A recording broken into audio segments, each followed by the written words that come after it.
And also Nigerian youths as well, wherever you are listening to us from, wherever you have joined us from this very evening, afternoon or morning, depending on where you're domiciled, we wholeheartedly welcome you to a very special and I believe landmark broadcast on this very day, the 10th day of January, in the year of Most High Elohim 2021. The time now is precisely a minute past 7 p.m. in the blessed land of Biafra, and I do believe also by the same number of minutes, or should I say minutes past the hour, wherever you are residing or listening to us from.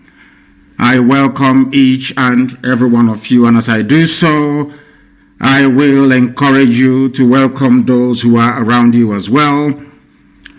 As you all know, listening to us these days can be a very tortuous and very difficult affair.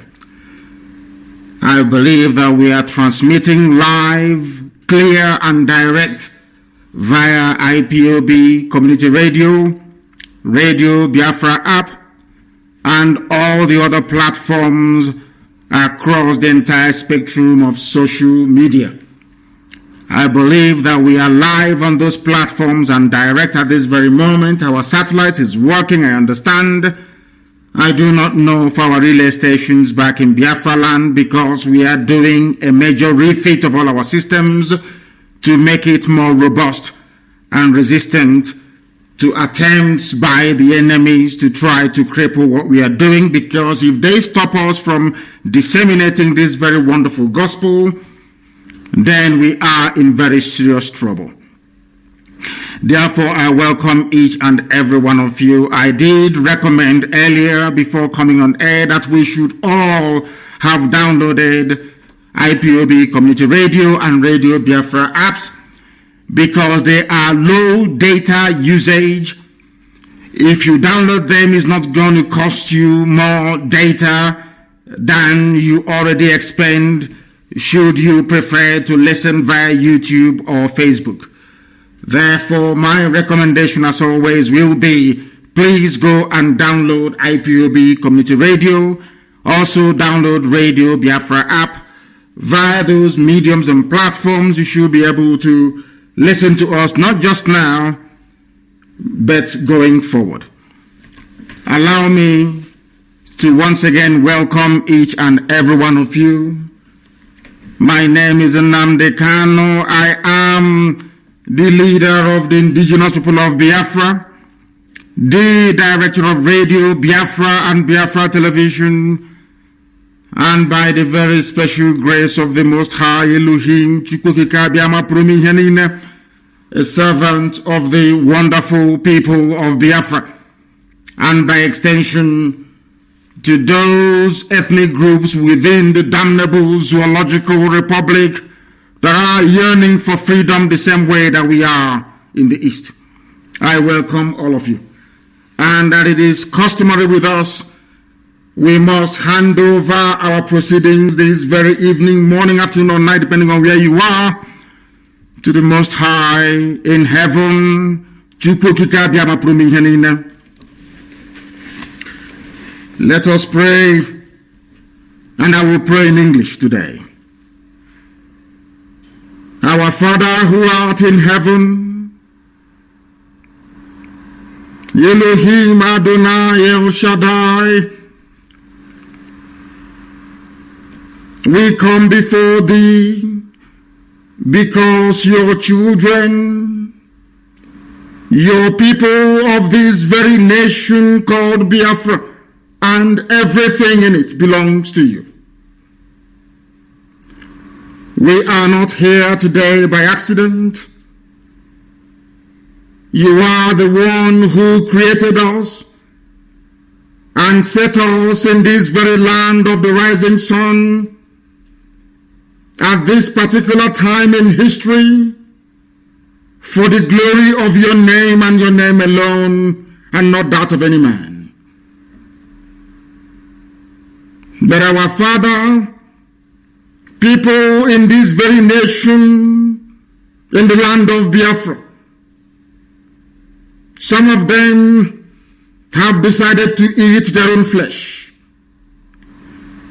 They have decided to turn against your very work,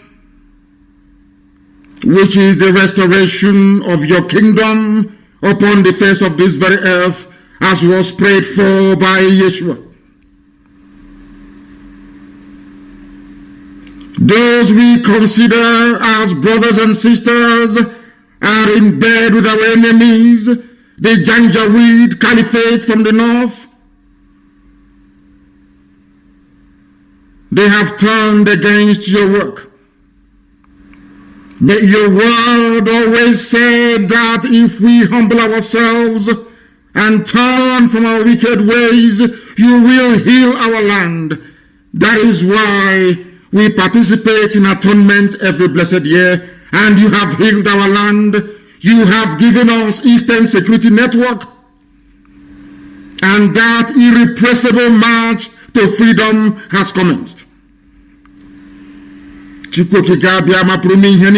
you heal our hearts, heal our land, remove bitterness and resentment from our hearts, and help us once again, as our ancestors did, to live like your children under your grace, your mercy, and your eternal blessing. All this we ask in the name that is greater than every other name, Elohim, now and forevermore we pray. He said,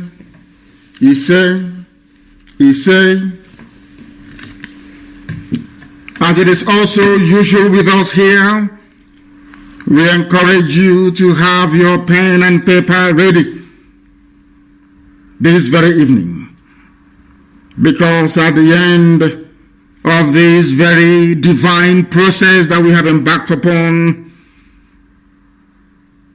the world will know that indeed Chukwukika Biama is our God, as we have maintained in times gone by. Before we came, there was none like us. Now that we are here, they can try to be like us, but they can never be. And after we are gone, they will wish that we live forever. The earlier, should I say, the sooner our enemies and detractors understand this, the better for them. Those who underestimate our resolve do so at their peril. But having said that, we are not underestimating the enormity of the task before us.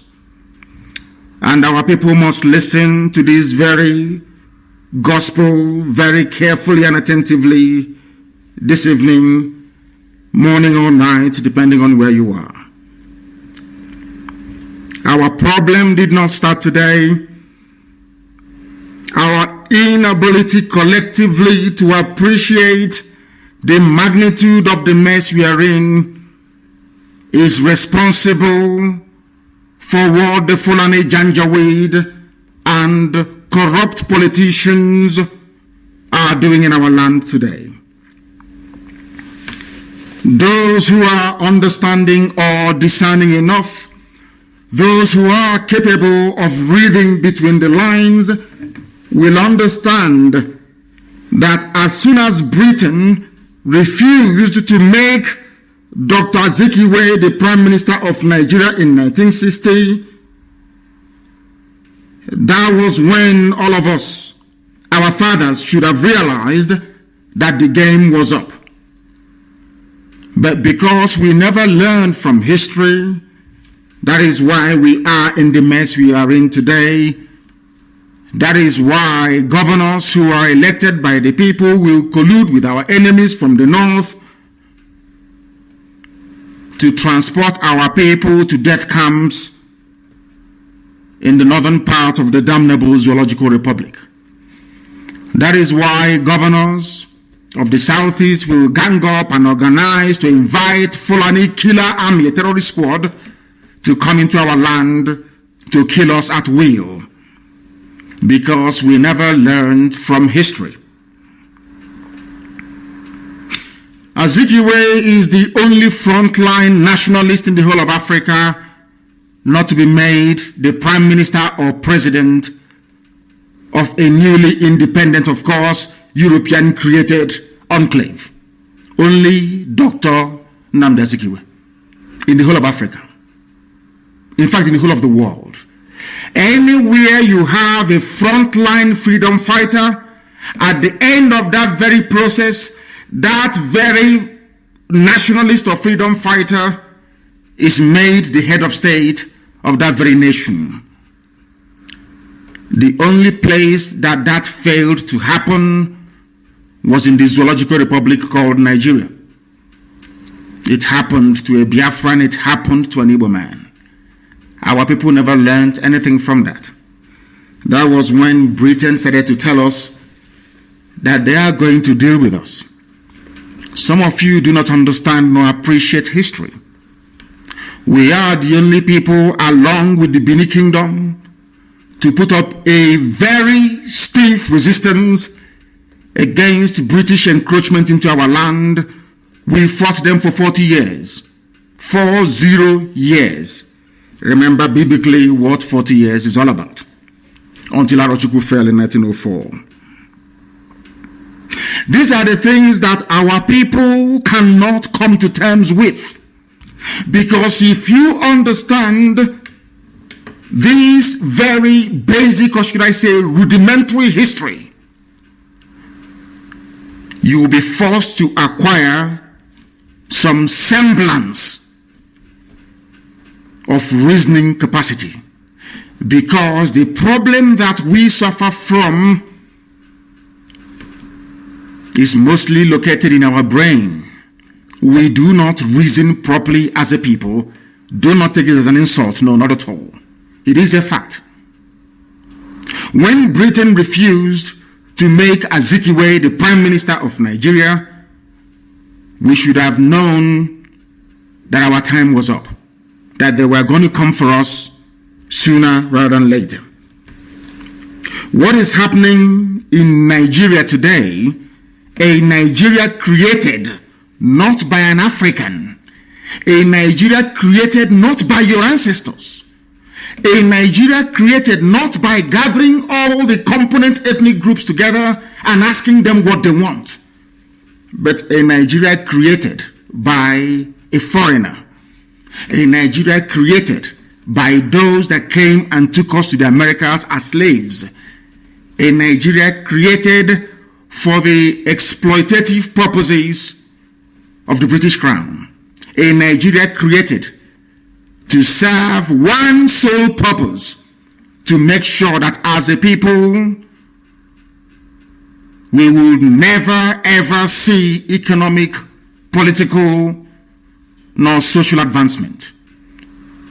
Because those that created the place that you call your country, Nigeria, never had your interest at heart.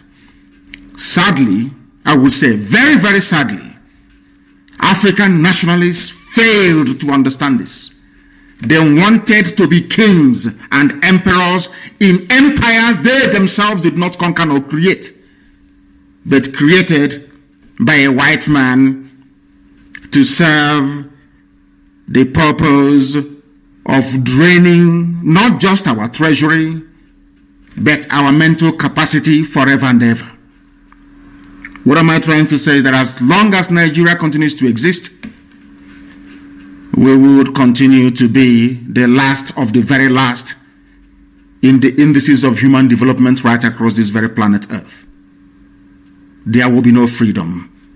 You will not have the right to choose those that will represent you. If you remain in Nigeria, if the army doesn't kill you, the police will kill you. If the police doesn't kill you, Fulani terrorists will kill you.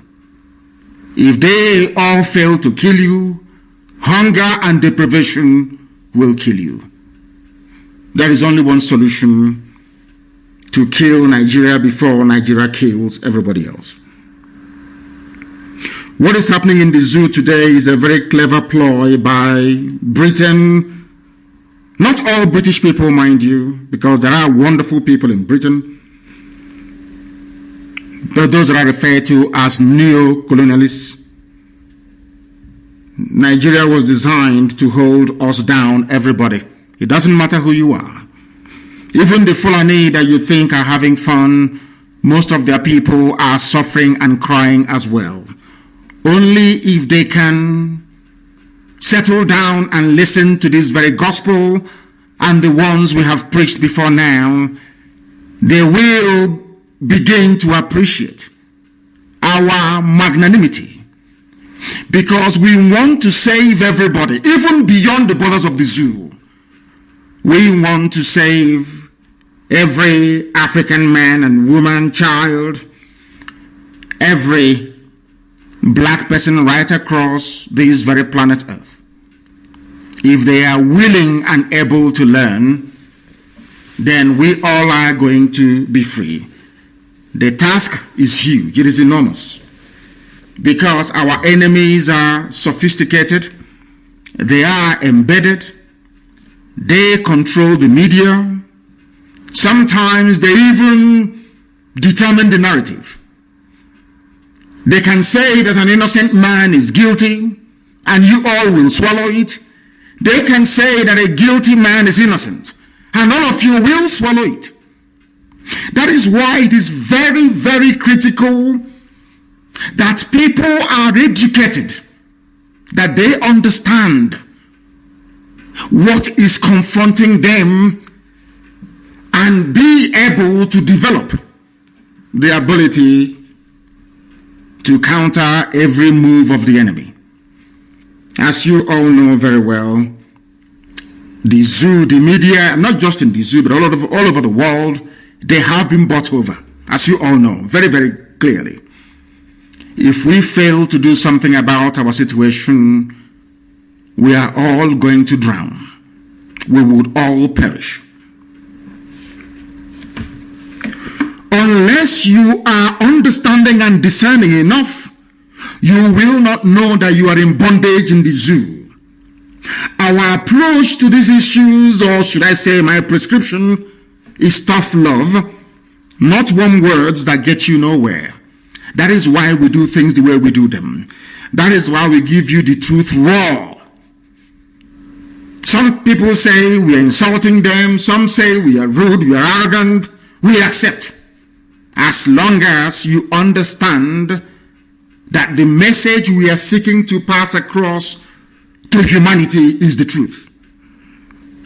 We are the indigenous people of Biafra, IPOB, under oath, I should say, to restore Biafra. Some people, when you ask them what is their religion, they may tell you we are Christians, we are Jews, we are all the rest of it, Islam, Buddhism, just name it. But we want the world to understand why we are fanatical about Biafra and willing to do even the undoable to ensure that Biafra is restored. Biafra to us is a religion. A religion. It is a way of reasoning and a way of life. We believe that the restoration of Biafra is not in the gift of man to give. No single man can ever give you Biafra. It's impossible. Biafra is the gift of the Most High Elohim to give.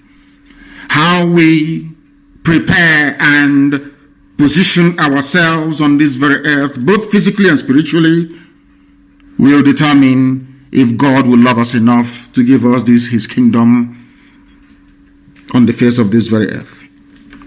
That was why in his infinite mercy, Eastern Security Network was established to secure our land.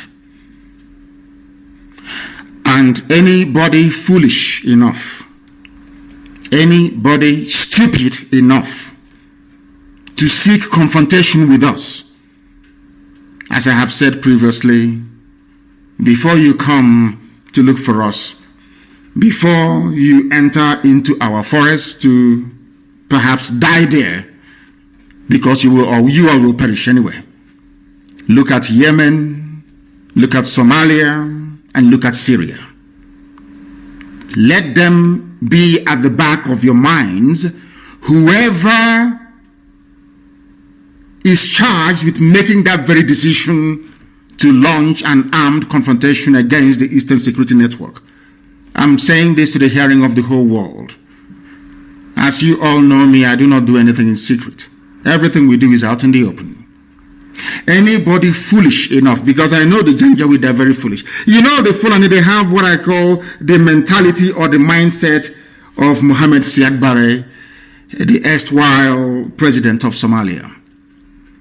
They never reason, they never listen. They are not intelligent enough to understand when the end has come. The only people supporting them is Britain. And we are not going to fool ourselves.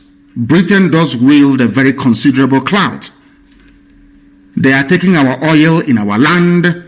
Now they have found gold also in the north.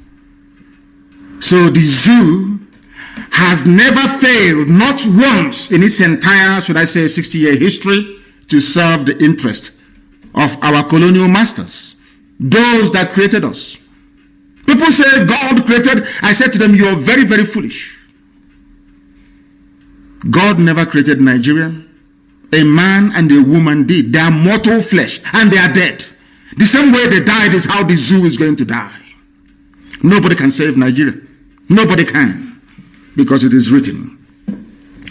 How I want people, those who are averse to history, those who don't understand history very well, even those who claim they are writers, they are novelists. You know the thing about we black people, once you do something and you get accolade or praise from white people or from BBC, you think you've arrived. That's the one thing about our people. You think once they give you one award or the other, once a white man confers that legitimacy or validity on your work or your talent, you feel you've arrived.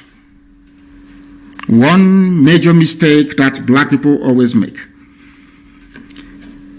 Efforts to divide the East. How has it been possible to keep Nigeria as one, as a failed state that it is, as a terror-ravaged contraption that it is, as an abomination that it is? How have they managed to keep Nigeria together? Look no further than what happened during the End SARS protest. When I preach all the time and I say to black people that your mental weakness, your inability to reason properly is why you are suffering, they say it's an insult. No, it is not. They managed to divide those who are protesting by introducing two key elements they know will appeal to their primordial instincts. What are those? Religion and ethnicity. Let me tell you something you don't understand. That is the only instrument the Europeans had to divide and conquer Africa. What they did was to pass it on to the Fulani Janjaweed. And with the help of the Fulefus and traitors in our midst, in the entire South, both Yoruba and in Biafra, both in Oduduwa and in Biafra, it appears that they have managed to now gain the upper hand in the past decades.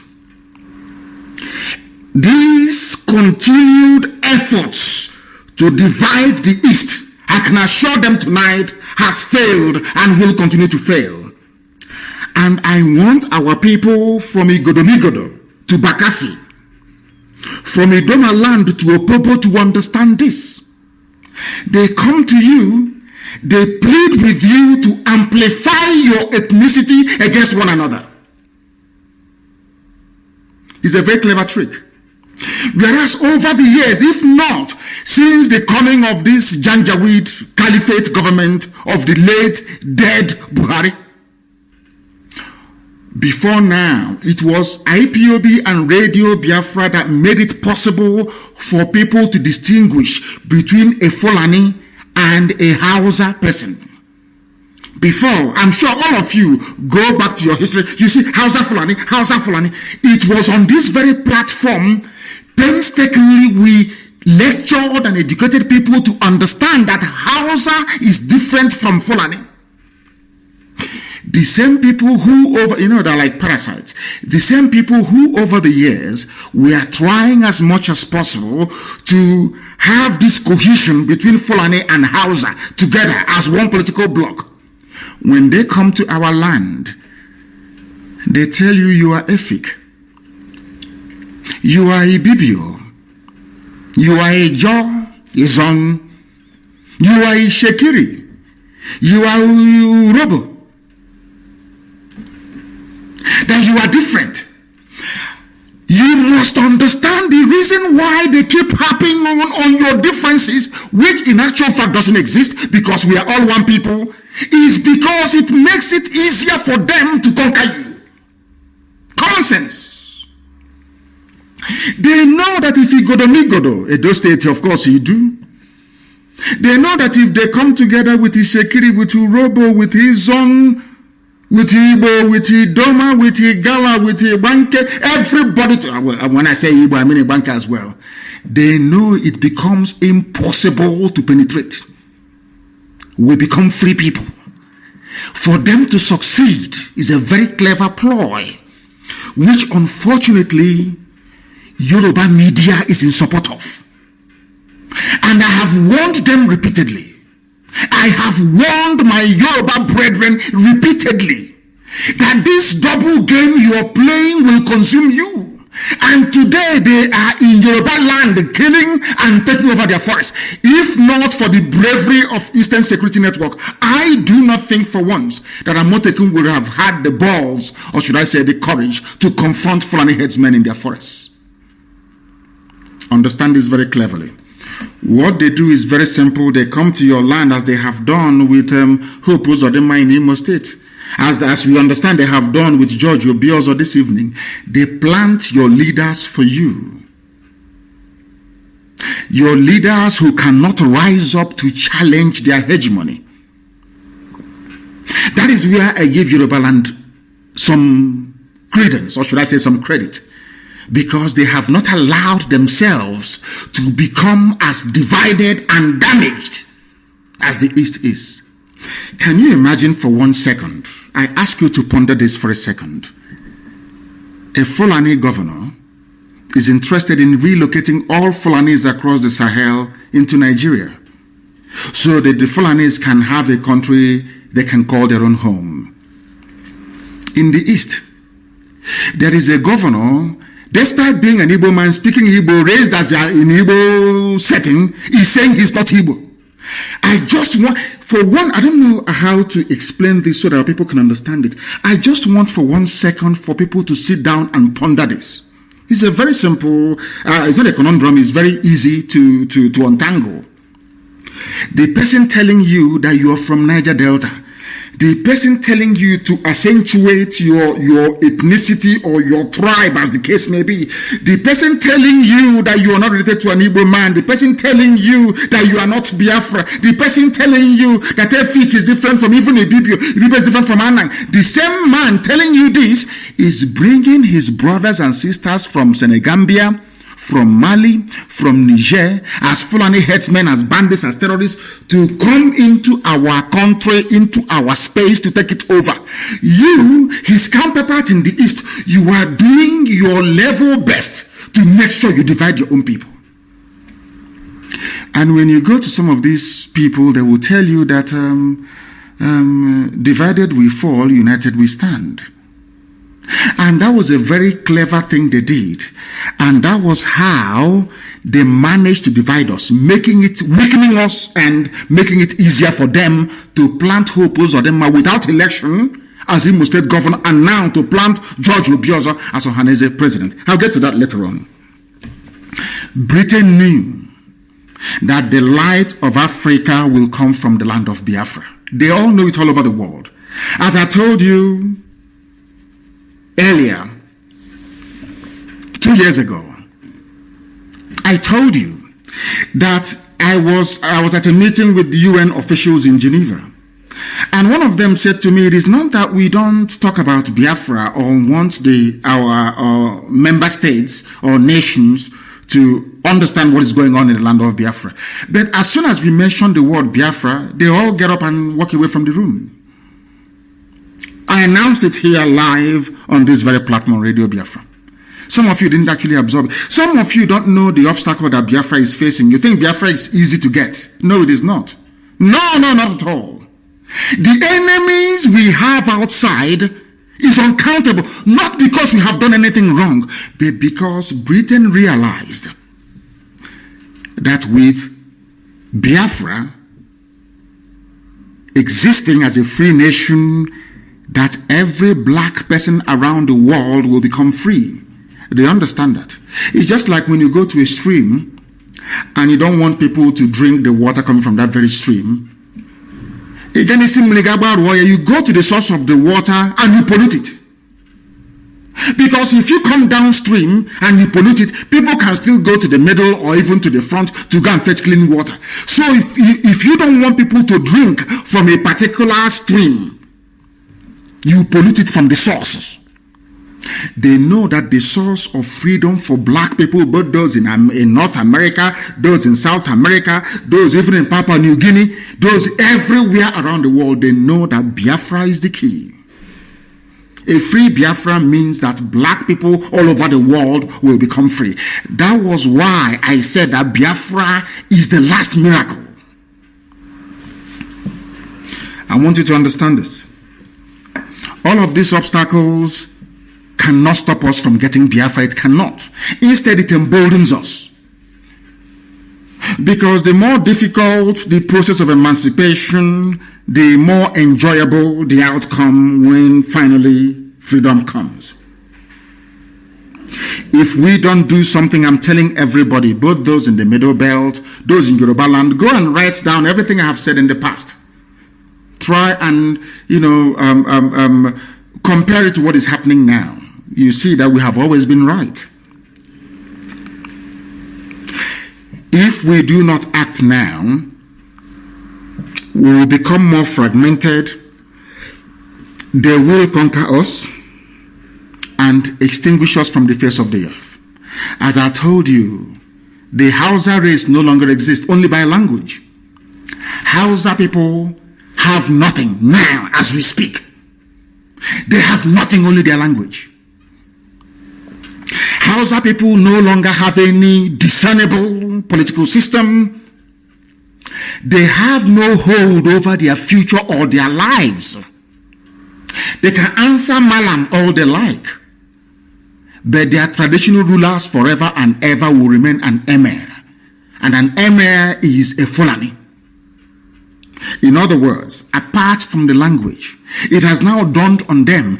That is why Fulani have now taken to the front seat, and you cannot hear Hausa people even complaining.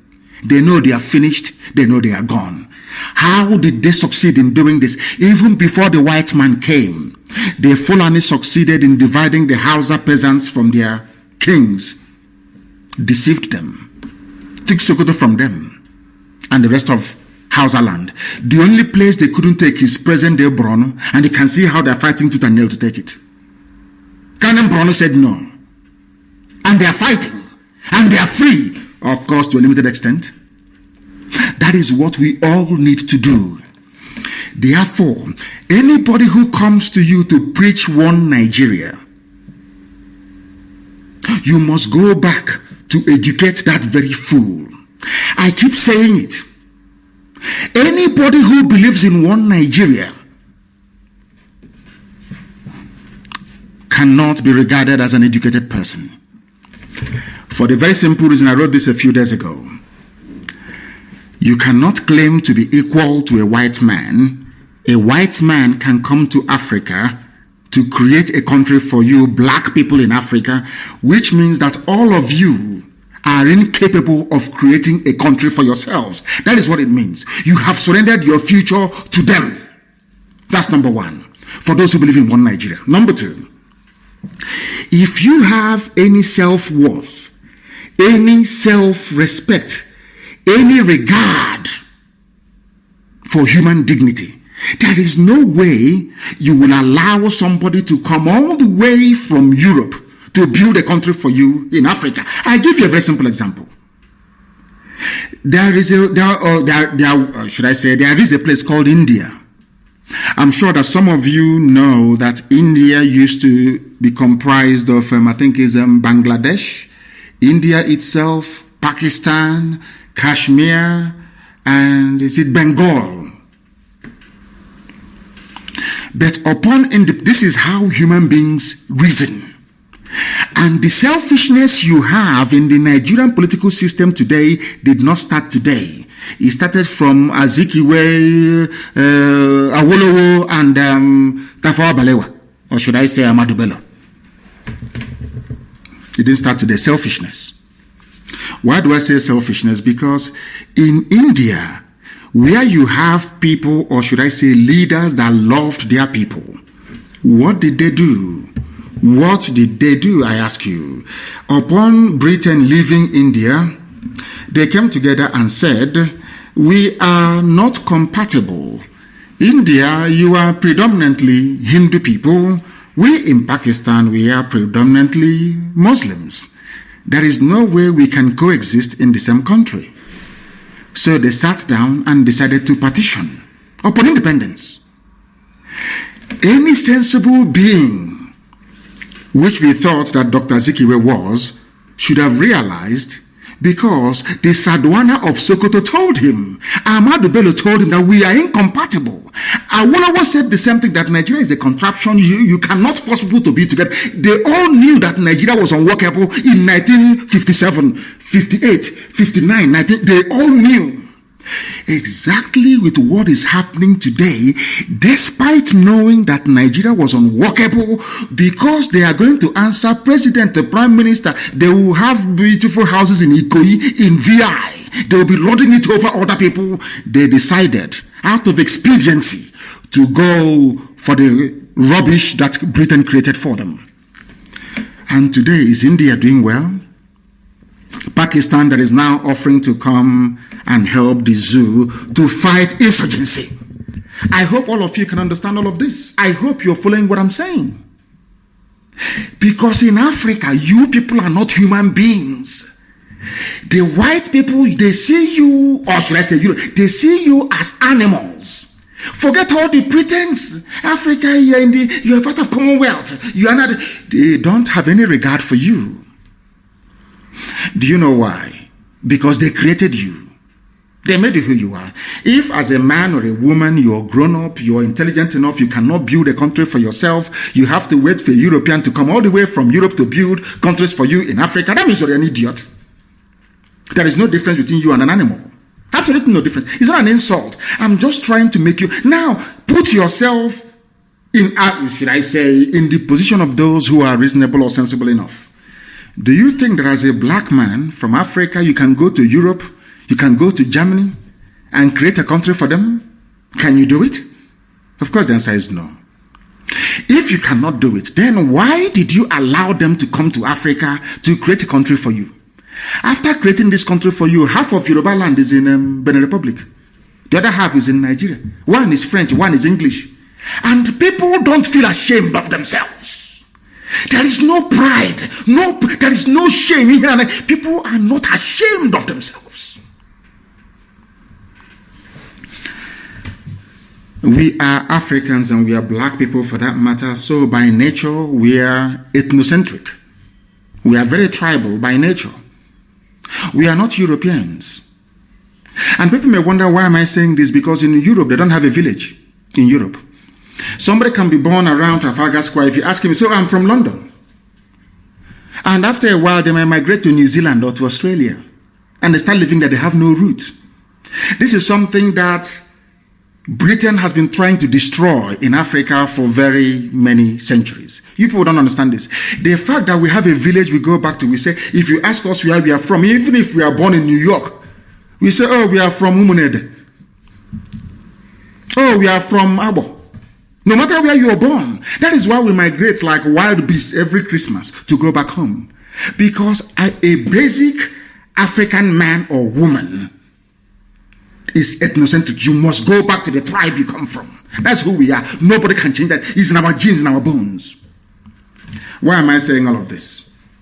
To let you understand that the reason why not just Nigeria, the whole of Africa is poor is because we did not determine our future. The people that they put down during independence, flag independence, so it is because no state in Africa is independent, including South Africa. The people that they put in power are behaving just like Dave Umahi, Wike, and Obiana and Ibazu. Exactly the same. There's no difference. Because of what you can gain. And Ibazu must know that we have his contacts in Australia. Ibazu wants to go to Australia to go and buy houses and relocate his family. We are waiting for him. We know all the, and we'll get to that later on. What am I trying to point out to you is that once you allow your future to be determined by those who don't understand who you are and how you reason, you are finished. That is why Africa can never ever be developed. Never. It's not the fact that they are coming and taking away our resources. That is by the way. The key thing is the way we reason. Our brain is the problem. Can you tell me that somebody went to a university, well-read, well-versed, eloquent, very erudite, and that person will come out to offer what they may seem as a credible defense of one Nigeria? And I keep asking them, on what basis are you defending Nigeria? Did your ancestors create Nigeria? Is Nigeria homogeneous in terms of value system, in terms of even education, in terms of religion, in terms of culture, in terms of what? Tell me what should make Nigeria great one day. What is it? Oh, perhaps terrorism. I forgot. In order to ensure, please, I hope that people are not, I'm lecturing this evening. I hope people are not going to get tired because I want to teach. This is very, very important. Britain crafted, or should I say set up, what they call the Willing Commission to discuss or look at the plight of the minorities in the East, not in the West, not in the North, because they understand. I'm just trying to let you understand how far they went in order to destroy us. It was cleverly planned. Britain understood that divided they fall. Britain came and said, we are setting up the Willing Commission. The remit of the Willing Commission is to look at how Igbo people are treating Ibibio people, Efik people, Ijo people in the East. That was why they set it up. Nothing in the West, nothing in the North, nothing.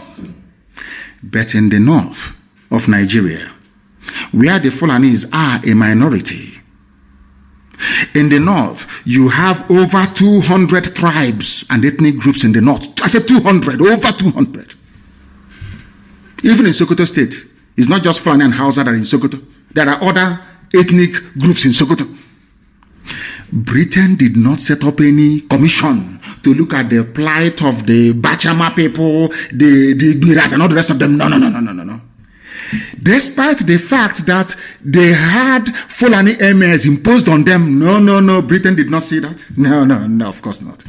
There was no minority commission in the North. Britain came to the South to set up a minority commission, tried to remind us, oh, you are from Ibibio, you are from Anang, you are from Efik, you are from Ejo, you are different from Igbo. That's all. That was what because they realized that if these people can forget their differences, of course, there is none because we are all Igbo people. I keep saying it. That is why you know that God is miraculous. Chukwukikabiama, wonderful God. I don't know. It's like a code.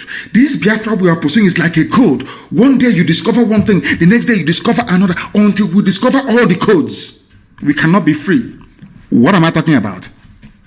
Do you know that, funny enough, all the states that they created and they called it South, in all of them, there are indigenous Igbo people in all of them, including Bayelsa. There are Igbo people everywhere. There are Igbo people. I don't mean those trading in Calabar or in Oron, or in Eket, or in Ekotep, you know. I said indigenous. They are part and parcel of Benue State, part and parcel of Kogi State, part and parcel of Edo State, part and parcel of every state, the so-called South, there are Igbo people everywhere. If you look at the map that they claim today are Igbo people of the 5 states, you see it's very, very tiny and very small. That is to intimidate you into submission. Any day you rise up to ask for Igbo people in Benue State, they complain. Igbo people in Kogi, they complain. Today they held a Ohaneze and Igbo meeting, should I say election, to elect a new Ohaneze president, which is why the election is illegal. It is illegal, and I'll tell you why it's illegal. Igbo people in Benue did not vote. Igbo people in Kogi did not vote. Igbo people in Cross River did not vote. Igbo people in Akwa Ibom did not vote. Igbo people in Bayelsa did not vote. Are you listening to me? Igbo people in Edo, Iwanke did not vote. In Ohaneze, but they're all Igbo people. Now tell me where Obiozo will derive his legitimacy from. I am touching upon all these things so that you can understand that the way you reason, your process, your thought process, and the way you reason is what makes you a human being. How can you have Ohaneze and Igbo holding elections in Owerri, whereas Igbo people in Benue are not there? So what you're saying, those of you gathered in Owerri, is that those in Benue are not Igbo. We can dash them to Fulani Janjaweed. And do you know that those in Benue, they are called Northern Nigerians? Igbo people in Benue are Northerners. Are you aware of that? Igbo people in Kogi are called Northerners. Are you aware of that? I want you to reason, please. Reason only can get us out of this mess that we are in. Britain set up the Willing Commission to divide us in the East, and they did. Our failure to realize that we are one people is why we are suffering today. Of course, I admit, and let me also apologize tonight live on air to people of EFIC. Nnamdi Azikiwe removed Dr. Eyoyeta as the head of government business in Enugu when they kicked him out of Ibadan, Yoruba land. Dr. Nnamdi Azikiwe single-handedly sowed the seeds for division in the East by removing Eyoyeta. And this evening, I apologize on behalf of IPOB, on behalf of every, conscionable Easterner, that what Zeke did was absolutely horrendous. It is awful, it is bad. Eyoyeta was doing very, very well. Dr. Ekpo married Margaret Ekpo from Anambra State. Some of you don't know that. Margaret Ekpo International Airport in Calabar is actually an Anambra woman. Some of you don't know that. She's an Igbo woman, of course. Some of you don't know, but we're letting you know tonight that we are one people. We intermarried. In CBD came from that axis, Arochukwu, Abreba, Ejagam. We are one people. But Britain came and said that we are not the same people. And you see where we are. I'm from Cross River. I'm from Akwa Ibom. But in the north, they say they are from the north. That's what they tell you. We are from the north. They even usurped Middle Belt that has nothing to do with Fulani heritage. They took everything over. Say we are north. When they try to form a group to represent the interest of the Middle Belt, they started complaining. No, we are one north. But in your own village, they're dividing you. I'm from Anambra. I'm from Imo. I'm from Enugu. The more you play this very ridiculous game, the more they advance their cause. Very, very important. None of those at Enugu then realized the damage Eyoyeta's removal by Dr. Azikiwe would have caused in furtherance of the British agenda to divide and destroy us from within.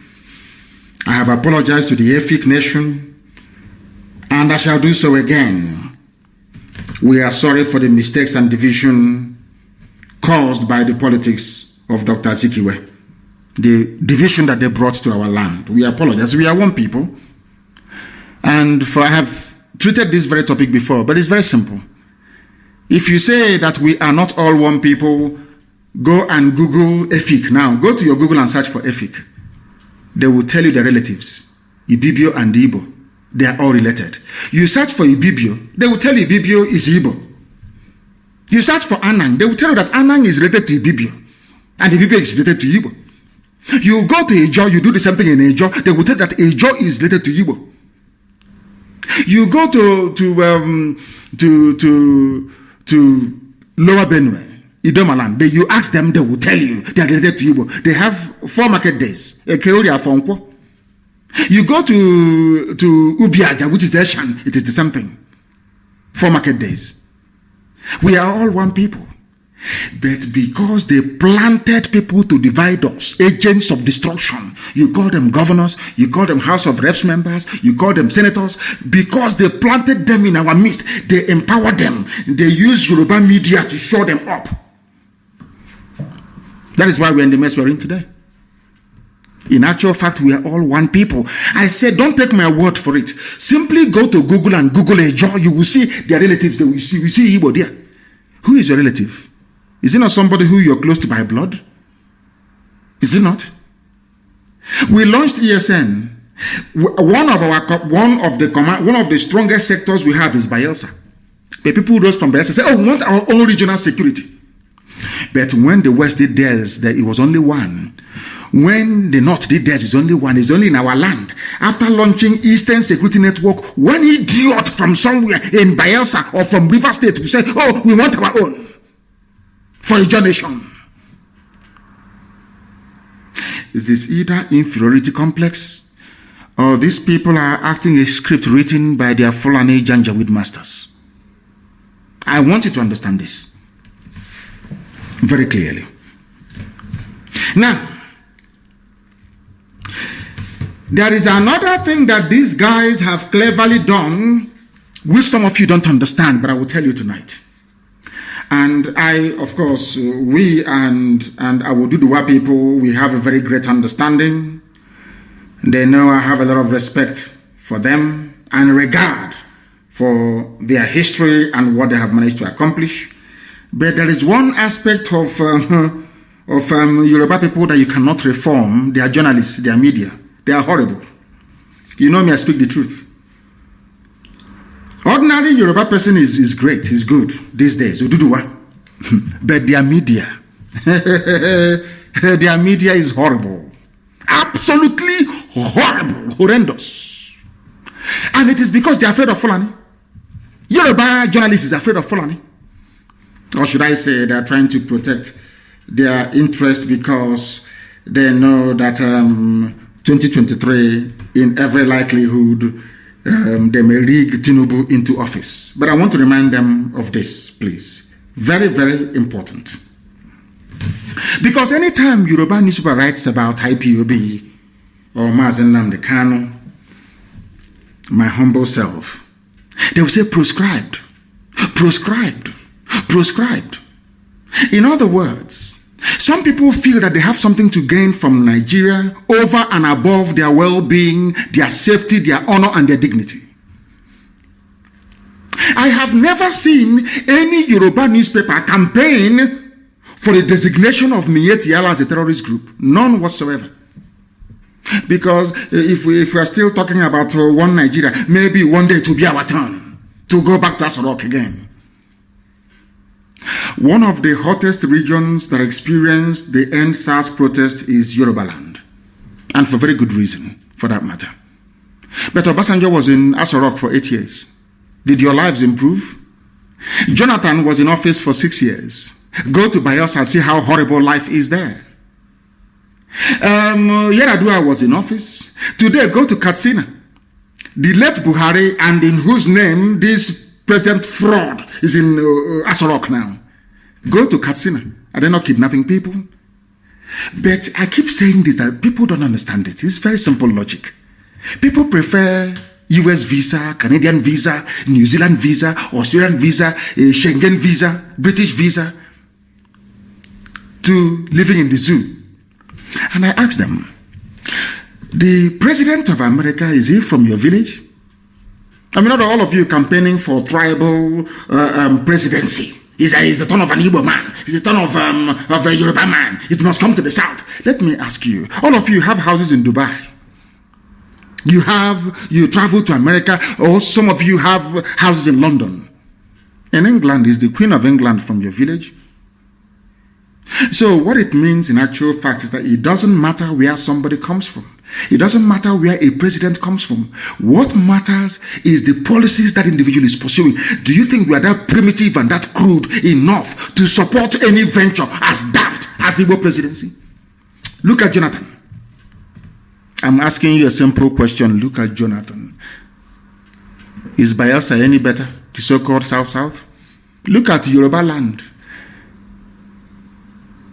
My very good father, Paya, the Banjodos who are campaigning, these are serious, learned men, campaigning for Nigeria to change. But they had their own son. Obasanjo was there for 8 years. They created billionaires like Otedola and Adenuga that owns Glo. Obasanjo empowered a few people to become billionaires, that's all. An ordinary Yoruba man or woman is suffering the same way an ordinary Biafran man and woman is suffering, the same way an ordinary middle belt man and woman is suffering, the same way even Hausa man is suffering and woman, even Fulani is suffering. Do you understand what I'm saying? Do you understand what I'm saying? You allowed them to divide you. I remember NSAS very well. Shoyinka was talking about it a few days ago. You know, when you come out for a revolution, you must go to the end. No revolution is pretty. Before next time, of course, there's going to be protests next, and we are going to lead it. When next you are planning to come out to protest, before you do so, go and study the history of revolution. Russian Revolution, French Revolution, the Commonwealth, which is Cromwell's revolution in England, and George Washington's revolution in America. You can even read Chairman Mao's revolution. They are not pretty. They are not pleasant, I'm telling you. If you think that revolution is that you come out on the street, you dance to musicians, because you have seen Flavor, you have seen other musicians, you think that it's going to be a carnival, jamboree. No, it is not. They are only starting it. When the revolution failed was when Yoruba media allowed themselves to be used because they thought that should Nigeria collapse, Tinubu will not be president in 2023. That's all. So they kept writing. They kept writing.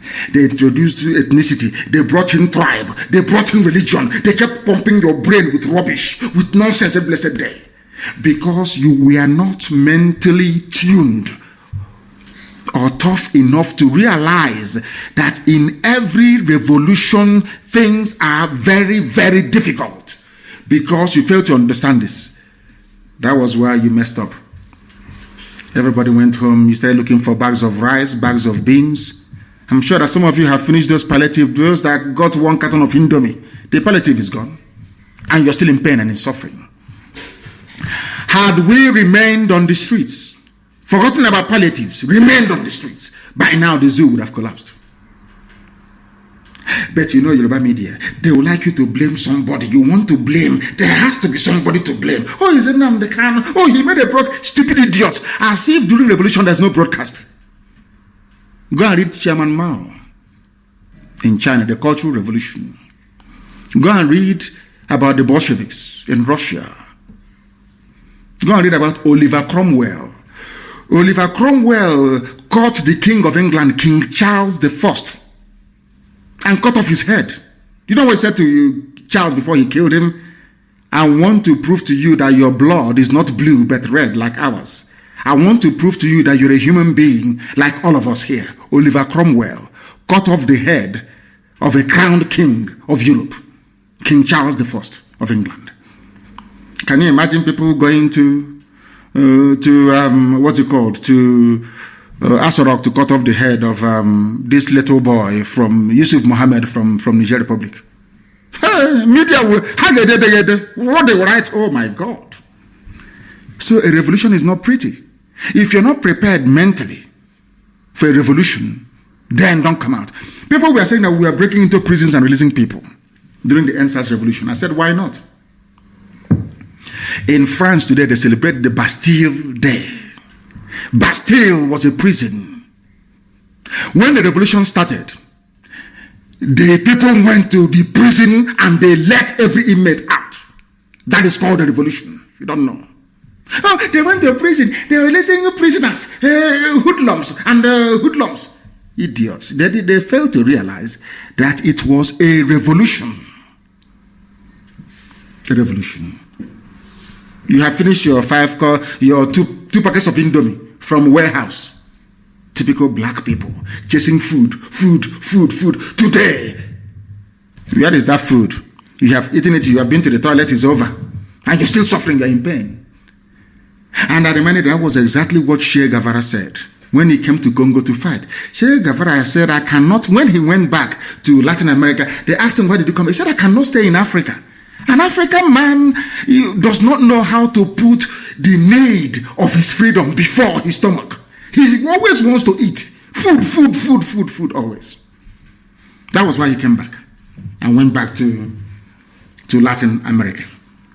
The reason why I said this was because the Yoruba media is a problem in Nigeria. I'm telling you the truth. They have messed everything up. IPOB is proscribed, Nnamdi Kanu proscribed. They keep writing junk every day from idiots who don't exist. But I want to tell them something. The same Yoruba paper carried the headline, Punch. Our abductors spoke Fulfude, collected 4.5 million ransom, kidnapped Kaduna PFN chairman. PFN is Pentecostal Fellowship of Nigeria. This man, his name is Apostle Emmanuel Bago. He is telling you that those that kidnapped him, they spoke Fulfude, which means they are Fulani people. Only Fulani. That was the language I said to Yusuf Muhammad. Now that Jibril has run away, I asked Yusuf, come out and speak Fulfude. If you claim you're Buhari, because Buhari spoke fluent Fulfude. But of course, we are dealing with zoo animals. This man said it was Fulanis that kidnapped us. But the same newspaper will never recommend that all these Fulani bandits groups be proscribed. No, not at all. Do you know why? Because they don't threaten their interest of a Bola Ahmed Tinubu presidency in 2023. Now you understand. These are the type of newspapers and media houses you have in the zoo. They were the ones that came out at the height of the revolution and started writing rubbish.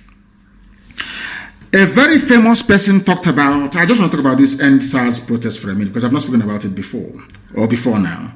Somebody said they were destroying properties, burning infrastructure, burning BLT or BRT bus, the Lagos bus that was burnt down. Black people without conscience. My response to those individuals is this. They use those buses to transport thugs from Mushi to protest sites to Lekki Tollgate to go and kill and attack peaceful protesters. That was why that very depot was burnt down. But when they write this, their junk, they never go to the beginning. It's just like DSS, who are every day they keep writing rubbish. Of course, Punch and all these other stupid newspapers, they keep helping them writing rubbish every blessed day. About how I jumped bail, how Nnamdi Kanu is a fugitive. They think if they keep writing it and Google keeps prioritizing it, or somehow when I travel to America to speak to lawmakers, somehow they say, oh, you're a fugitive, I won't talk to you. See, they think that white people are stupid, as stupid as they are. Do you understand what I'm saying? They think that white people are as stupid as they are. The same newspapers, they have the video of the raid of my house when the army came to kill me, as a result of which 28 of my men died. They are aware of it. My cousin died. As a result of it, my father and my mother died of the trauma from it. They know, they have the video. And they go to church, some of them. They go to the mosque, some of them, and they read and they study. They don't know who we are. They don't know that the anointing of the Almighty Elohim is upon us. They have no idea. And when they also joined, I said to them, I am in a very wonderful company. Pharaoh went after Moses. Is that true or false? Herod went after baby Jesus. Joseph and Mary took Jesus to Egypt. They fled to Egypt.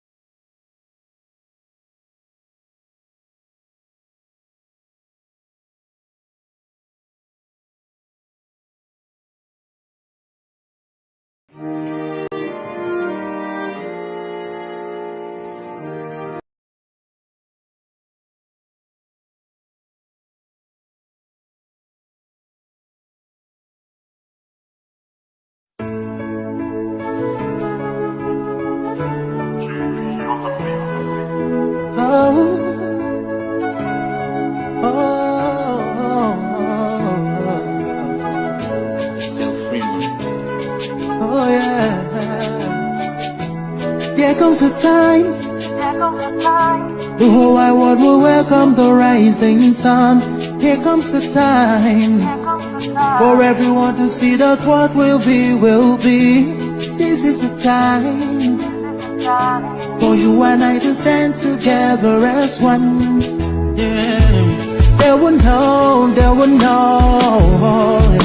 the sun is rising from east to west, from north to south. Can't you see the sun is rising? Oh, you wave your flag and be proud of who you are, because the sun is rising. We're shining so bright. The wife is pregnant, she will go to America to and I asked them, what America you're going to? It's Biden that is now coming in. Never gonna trade.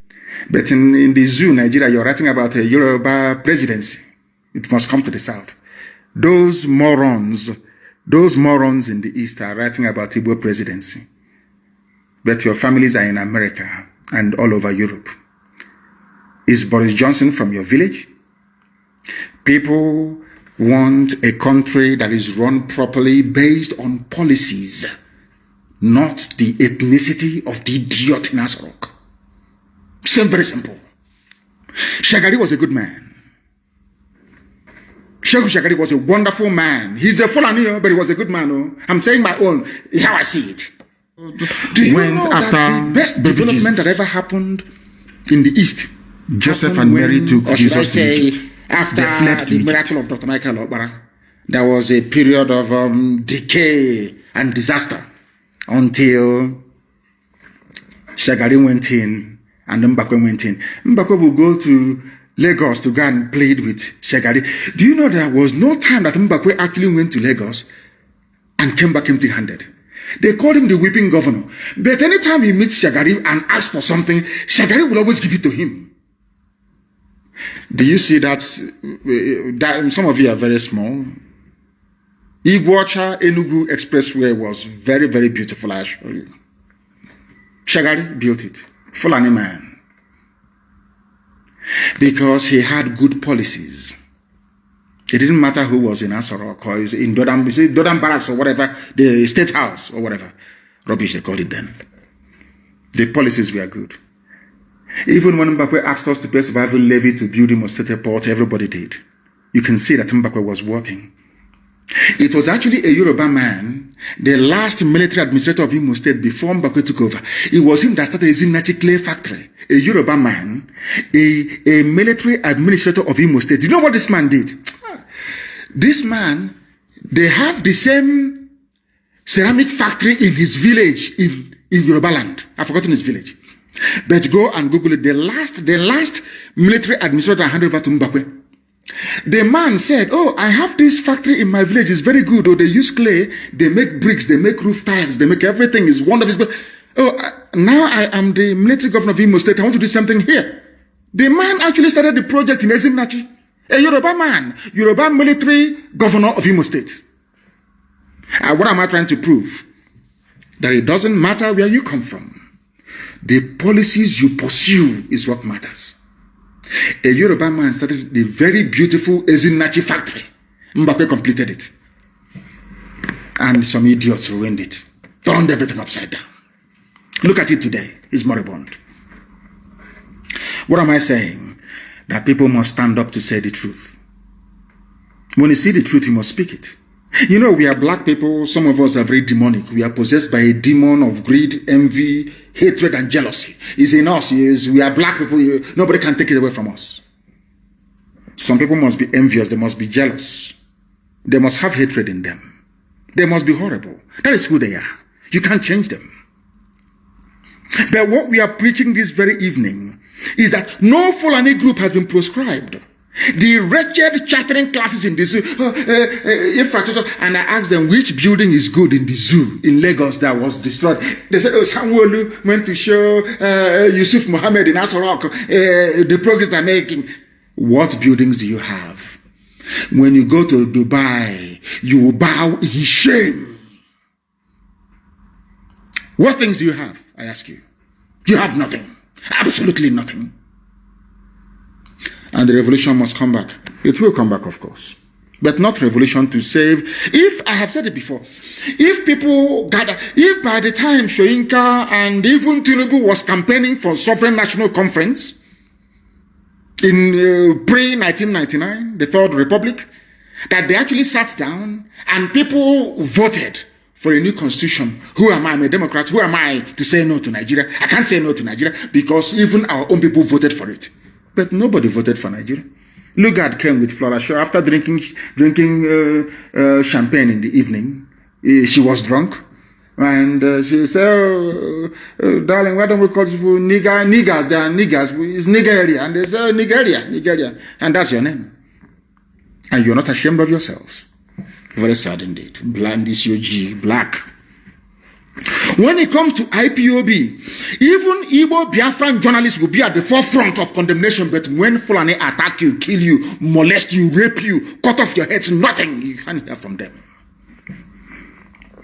All in an effort to tarnish the very beautiful, how should I say, impeccable image of the largest mass movement on the face of this very earth. IPOB, the largest in the whole world, by no. You saw men when they came out.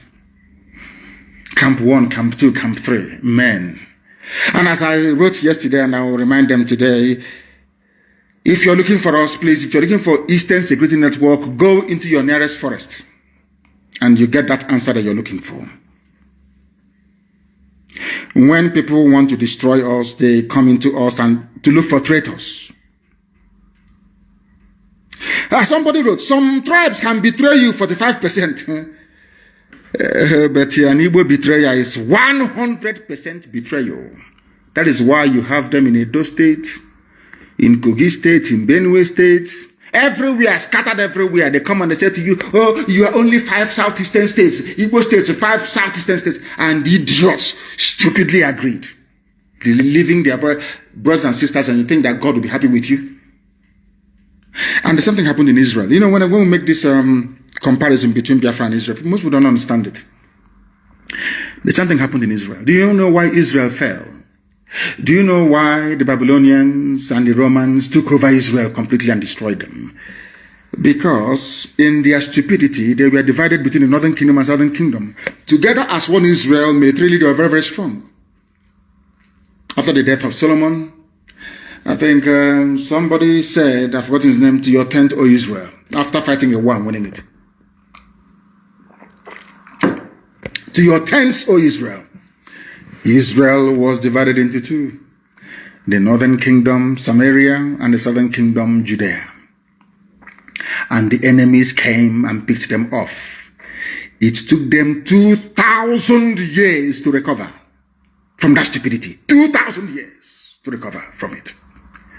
They come to our land, they go to Anioma, they say Anioma is not Igbo. Even the name Anioma is Igbo, they say they're not Igbo. The idiots will agree. Some of them, not all of them. They go to Ikwere land, people who are from Unkwere, very clean and clear, answering Igbo names, Wike, Amechi, everything. Hell, we are Niger Delta, we're not Igbo. Tell us what Niger Delta means, the idiot cannot tell you. Instead, he will hand over his brothers and sisters to Fulani Janjaweed to slaughter. The same thing that happened to Israel. It's all over the place. And the enemies came and took them over. What I'm saying to you is this. If not for IPOB, believe you me, by now, some of you will be answering Musa and Amina. I'm telling you, before God and man. We are the ones that stopped them in Ebonyi. All the years I've been telling you, we've been stopping them. You didn't believe me, did you? It's only now that we are now proving to the world what we can do. They cannot take Ebonyi State. Omaki is a madman. They can't take Ebonyi State. We will all die there. They can't take Ebonyi State. And they know it anyway. They know. If you stand in our way, you will go down. Today they gave you another Janjaweed slave as your Hanese president. He doesn't know where he's coming from. He doesn't know where he's going. His job is to make sure that Fulani settlements continues in our land. He's a learned man. He claims he's a professor. He was the ambassador to USA, ambassador to Israel. And I asked him in Israel, who are the founding fathers in Israel? Who created Israel? Modern day Israel. Of course, it's God Almighty in heaven. Who created USA? God Almighty in heaven. He served in places where God created all those nations. He's coming back to support a project that was created by a man, a mortal flesh, and named by a woman. And he's a professor. And he plans to support his good friend, Ibrahim Gambari. You know, they're very close. I don't know how Fulani Janjaweed managed to do this to us. They always speak idiots. They get Yoruba papers and some Igbo stupid journalists to write about them glowingly, and that's it. Apex Igbo organization is basically an extension of Fulani Yetiala Janjaweed organization. They kill your children. You cannot come together to form a security outfit. You want it to be state by state. But everywhere else, people band together as a region to float security outfit. Now that we have done that thing you weren't able to do, to support it is a problem. Because the masters in the north will be upset. They'll be very, very angry. Now you see how stupid some of them are.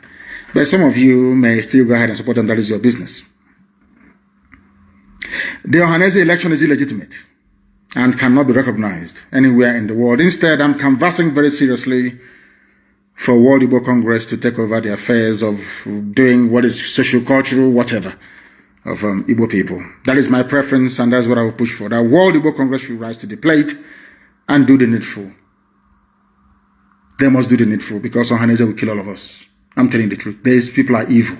They have the money, they give them money, they pay the Vanguard correspondent in Enugu. They pay Guardian correspondent in Owerri to write Apex. Meanwhile, we are all dying. The Fulanis have installed Obiozo, their stooge. I must make it very, very clear to all and sundry that we do not recognize Ohanese and their throne and Dioshu. World Igbo Congress should replace them immediately. They are nothing. The same way they used Zeke against Ojukwu. After composing the Biafra national anthem, Dr. Azikiwe jumped ship and joined Nigeria. Because they promised him that one day he will be the head of state. Some of you don't know that Azikiwe was supporting Biafra until he jumped ship. The same promise they made to Awolowo. They also told Chief Awo that, don't worry, one day he'll be president of Nigeria. Did that happen? No, it never happened. The only two Yoruba men that have ever sat at the helm of affairs in the zoo called Nigeria are those picked by Fulani people. Obasanjo was picked by the Fulani. So too was Shonekon after they annulled the win of Abiola, as if we do not know. They didn't stop there. They also used an anti-Biafran demon in the person of Oba Biasika to try and finish off the job. Oba Biasika, like Chimamanda Adichie, was an intellectual. He was a professor of Ibadan, very, very learned. Oba Biasika was very bright, very intelligent. And in order to prove to the British that he was detribalized, you know that stupid word, black buffoon, they start to talk nonsense. I don't see Biafra coming. They're not together. They're talking rubbish. Before the state of Israel was founded in 1948, the Jews all around the world were not together. They were not together. Go and read the book called Exodus. They were not together. The very prominent Jews in New York that had the money said no. In fact, they wanted to come and fight David Ben-Gurion. And at the port of Haifa, their ship was sunk. They brought arms to come and fight their own brothers, not to fight the Arabs that were attacking Israel from all corners and quarters. The same thing with us. Anybody who is a bit learned, if you write one or two things, you think you've arrived. And you can offer an opinion on Biafra, which you don't know.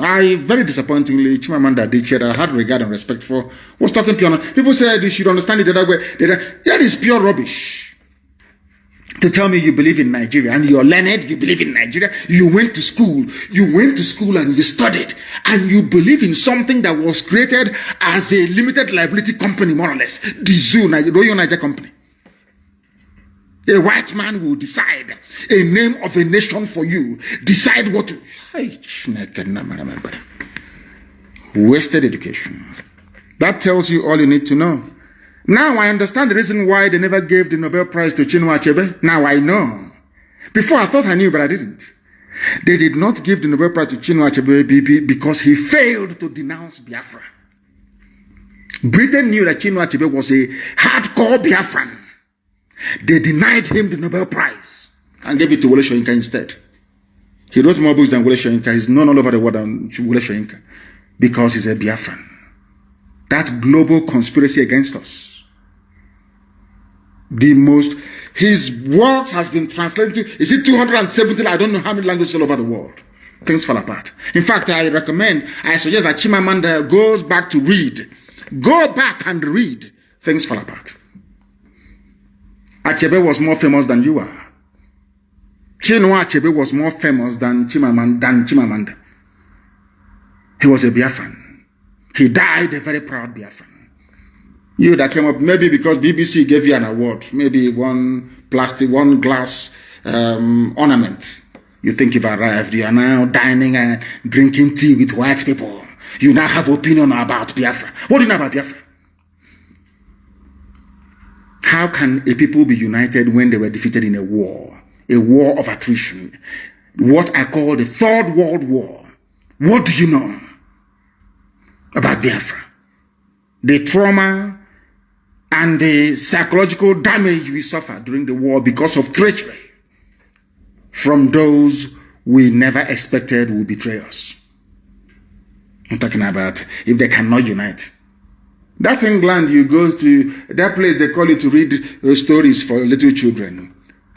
Is the president of that place from Igbo land? They're talking about Igbo presidency. Is Boris Johnson an Igbo man? But they give you an award, and they give you all the limelight you need all over the world. And you're talking rubbish about Biafra. Rubbish that you don't know about. Let me remind you, the Jewish intelligentsia in US did not support Zionism. They never supported the methods and tactics of Ergon and Haganah. Go and read their history. They blew Britain out of that very place with dynamite. That was how Britain left Palestine. Britain was in charge of Palestine. It is their job to suppress the light of God. That is their job, doing the job of Lucifer, always. They were given what was called the Palestine Mandate. Britain, very, very sad. Do you know that the brigadier, who was the garrison commander, in fact, the overall commander of the British forces in Palestine, was a Jewish man. He was a Jew, a British Jew. He was commanding a foreign army in the land of God, in the land of his ancestors. And he was working for Britain, trying to suppress Haganah and Ergon. They were bombed out of Palestine. Should I say the land of Israel? That's not called Palestine anyway. Bombed out of the land of Israel. And rightfully so. You see omelette, aqua, egg, fried egg. You know that egg is very precious and very beautiful. Before you can make an omelette, you must break an egg. Do you understand what that means? If you don't know what it means, please go back. Go back, please. And study it very carefully. We are prepared to break as many eggs as possible to fry this very beautiful omelette that is Biafra. We don't listen to what people say. You can talk from now till the kingdom come. Write your garbage in Punch newspaper, in Nation, in Vanguard. From now till the kingdom come, it means nothing to us. We continue what we are doing. You can buy over 1 or 2 saboteurs. That is entirely your business. We number in millions all over the world. In millions all over the world. As you know, two on the chama, the same way they used Okadibo to rubbish Zeke. I remember Okadibo in MPN calling Zeke a mosquito, or the rant of a mosquito, or whatever. The same people killed Chuba Okadibo. A very brilliant mind, once again. More recently, they now use the same criminals, now clamoring for Igbo presidency. You see them not, Igbo presidency, Igbo presidency. You think they have something upstairs. They have nothing upstairs. All of them. Omahi wants Igbo, Omahi, yes, you want Igbo presidency? Oh, Ochuso Carlo, you want Igbo presidency? Oh, maybe even Nwobodo, you want Igbo presidency? Yes. Now let me ask you a question. When Ekwueme came out to contest in 1999 Igbo presidency, what did you do in Jos, Ochuso Carlo? You betrayed Ekwueme. You voted for Obasanjo. Jos PDP convention in 1999. So that time, Igbo presidency wasn't good, or wasn't good enough. It's now that you want it, yes? And now let us go to Dave Umahi. Your own brother Peter Obi who contested with Atiku under your own political party. You were in PDP, but you delivered Ebonyi State to APC against your own brother. Now you want to contest because you felt that should Peter Obi go and succeed and become VP to Atiku after 8 years or thereabout, or after 4 years, Peter Obi will naturally succeed and become the president of the zoo, thereby spoiling your own chances. What did you do? What did you do, I ask? You campaigned against your own brother, against your own fellow Igbo brother. Now you're talking about Igbo presidency. I just want to prove to the world that these people are just criminals, a gang of thieves, all of them. Carlo, after campaigning against Ekwueme, all of them, do you know that the entire PDP caucus from the East never voted for Ekwueme? So they were asking themselves, how come your own brothers don't want to vote for you? Or Carlo was there. Some people are championing, he should be the president. But Ekwueme served Shagari very well. Never stole a dime. In fact, bankrolled MPN. He was a multimillionaire and is very successful architect in the USA before he came back. Very wealthy man. Ekwueme. Carlo, did you vote for Ekwueme in 1999? Now that you're campaigning for Igbo presidency, was Ekwueme running for Ibira presidency? Dave Umahi, Igbo presidency is our turn. When your brother Peter Obi was campaigning, did you campaign for him? Did you vote for him? Despite the fact that he is your brother in the same political party. That is why all this your nonsensical Igbo presidency is dead on arrival. When we were doing Biafra, did you support anybody? Instead, you call the army to come and kill us. And now you want us, you want to go to Abuja. You send their force now, they'll bomb everybody to death. They are Igbo presidency, useless set of idiots, traitors and betrayers. Jim Nwobodo, in 1999 in Jos, you were speaking Hausa against your own brother, Ekwueme. You are speaking Hausa. In Jos in 1999, you campaigned against your brother. Now you are talking about Igbo presidency. Oh, dear me. Igbo presidency, there, useless people. There is something I want to tell all of you. We hope, pray, and know that Biafra will come, or the zoo will be destroyed before 2023. Of course, everybody knows that. It's given. COVID-19 saved them last year. It won't save them again. This year, the vaccine is out. Instead of an Igbo man to be the president, or Yoruba for that matter, let Fulani continue. It is called Mirina Mohuana Manna Yupu. Since you people prefer to be slaves, because if we allow any of you idiots to enter into Asarok,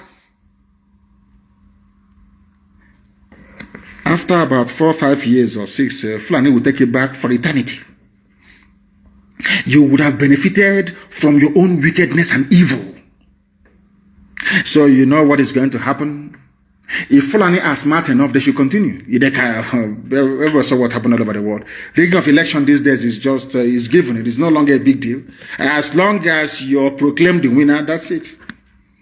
If Fulani are very smart, they will continue in office. They will continue in the zoo, in their zoo. Of course, we are living. We're not going to stay there. That is why you don't want to support Biafra. because of presidency. So you and your friends can now be eating money. You buy your own houses in Dubai. You want to be like Atiku. You want to be like, your wife want to be like, what's her name? Aisha. Flying private jet to Dubai for shopping. Meanwhile, we are dying.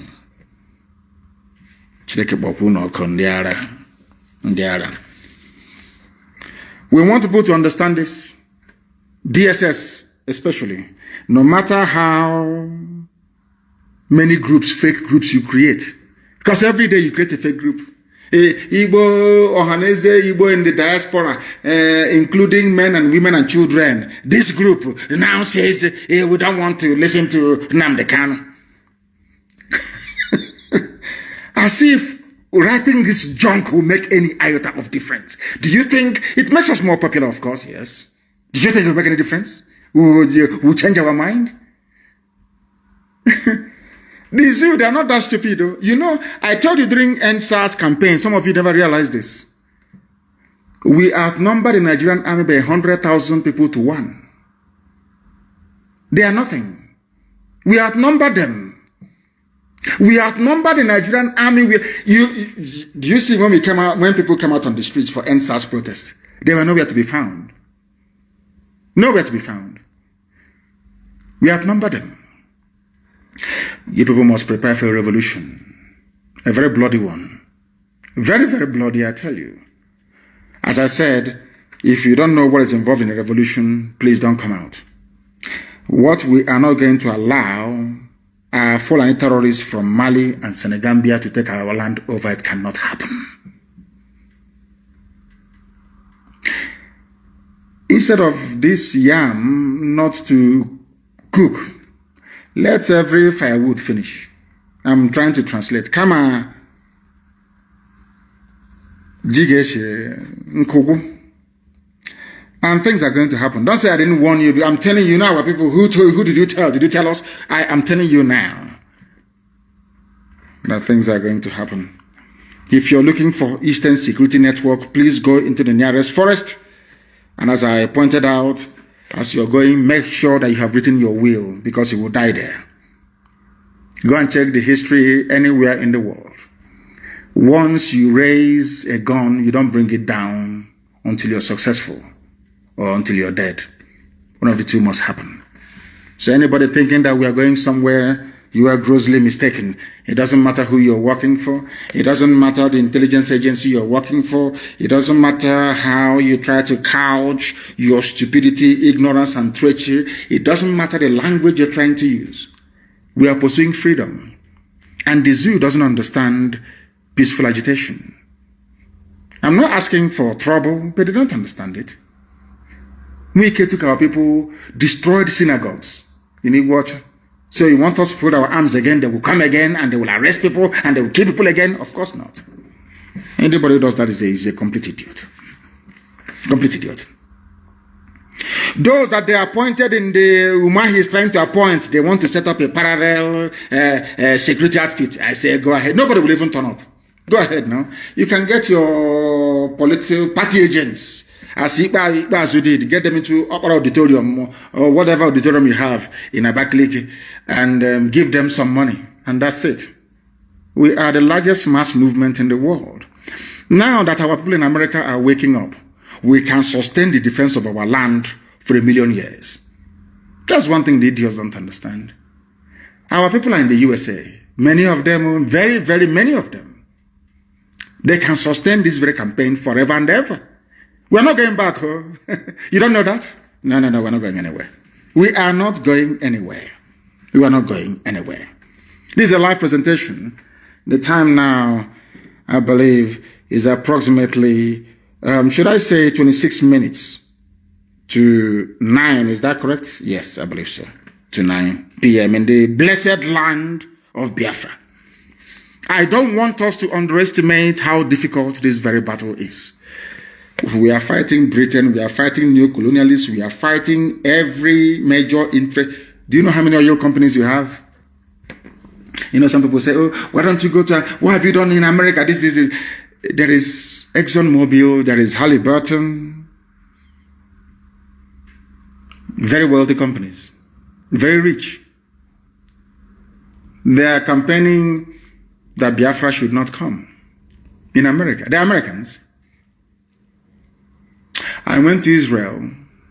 Some Israeli businessmen that have dealings with the zoo, making so much money from the zoo, after attending a meeting at the Knesset, they'll go to Knesset and they'll talk to Israeli lawmakers. The same lawmakers that I have spoken to, they will go to Israel and be speaking to Israeli lawmakers, asking them not to support IPOB, not to support me. Israeli businessmen, because they're making money from the zoo. Do you know that in Italy, Ajib was writing to a judge in Italy, telling the judge not to grant IPOB family members asylum in Italy. Ajib petrol that you have in Biafra land. Because they think that once Biafra comes, that we, at least if we'll put meter and ask them to pay for what they're taking from our land. They don't want it. Britain doesn't want it.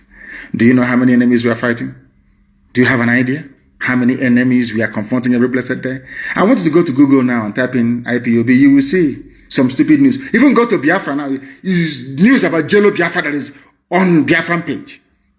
Do you know that they paid Vanguard, Nation newspaper, Punch, and Sun?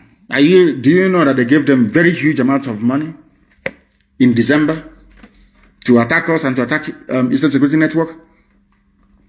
Go to Google now and type in Nnamdi Kanu on your Google search. All the news about me is about this group. He said no to ESN. Repatriate Nnamdi Kanu. All bad news. They give money to, they paid Google as well. They give money to Vanguard and to Punch and all these idiots. They write their junk. Then they boost it. They go to Google and ask them to boost it. So when you search on Nnamdi, if I go to your office to speak to you, of course, if your secretary books an appointment to see me, the first thing they will do is to go on Google to say, let's find out who this person is. They will see all that news. You don't know that's what they're doing? You people, I don't actually think that our people understand the enormity of this very task. They think it's easy. That was why some people gave up and started building hotels. With the money they gave them to fight for Biafra, they started building hotels. Because they know how difficult it is. They know it. Because how about our own people? Even those who are working for BBC. People don't know the mess we are in. But by the special grace of the Most High Elohim, we have defeated all our enemies. They know how determined we are. They know how resolute we are. They know we're not going to back down. They understand that very well. So maybe they're trying to end their pay. These are journalists that went to school, that read about ethics. Most of them are Biafrans. They're Igbo. But they still write against us. Not that they don't like what we are doing, but because having this UG, black people, demonic. If they see road, they want to take the bush. But we are not giving up. A lot of people are banking on us. Not just Biafrans, but right across the zoo and beyond. People listen to us all over the world. They tell me, they write to me, they tell me, they listen to you.